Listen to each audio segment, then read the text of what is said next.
Good evening, everyone. My name is Lena Mohammed, and today I will be going over how to create a Zoom account that you can use online to communicate with others.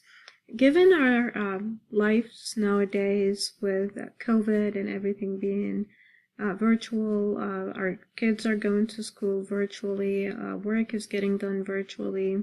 I found Zoom to be a tool that is very user-friendly.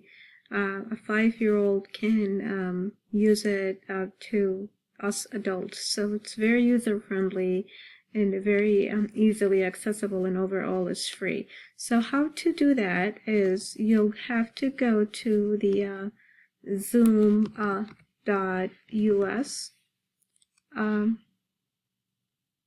.com, and here you will see the option to sign up. It's free.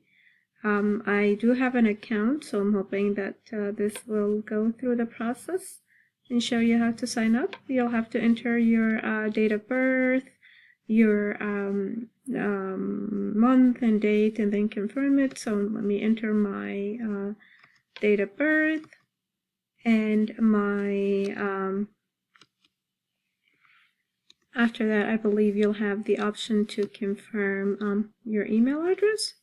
So here's my date of birth. My apologies, almost there, just a few decades back. Oh gosh. Alrighty. Alright, there we go. And then you'll have the option to enter your email, which in this case I'll use my Yahoo account. Sign up. Chances are it'll tell me that I'm already signed up. Alright, and a confirmation email is gone to my Zoom account. Here's how I can go and sign in. I'll put my Yahoo, and of course enter my password.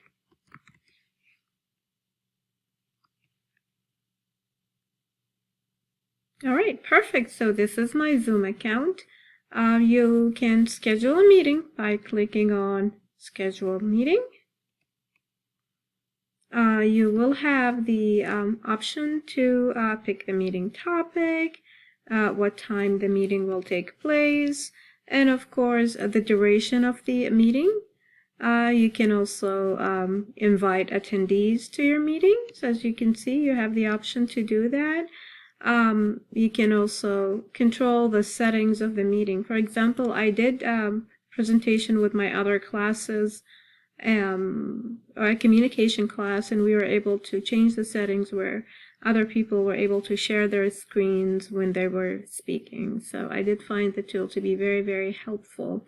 In fact, I did use my Zoom account that I created for this class for my other classes as well, and I found it really, really handy. Again, you can schedule a meeting, you can join a meeting, you can host a meeting. Of course, when you join a meeting, you have to get the code from the individual who invited you to the meeting, so you're able to join the meeting. Again, as I said, this Zoom tool is very, very helpful, very accessible. It's free. Take advantage of it. If you can get an account, again, as I said, it's free and it's very, very easy to accomplish. I hope you found this helpful. Thank you so much for listening to me tonight.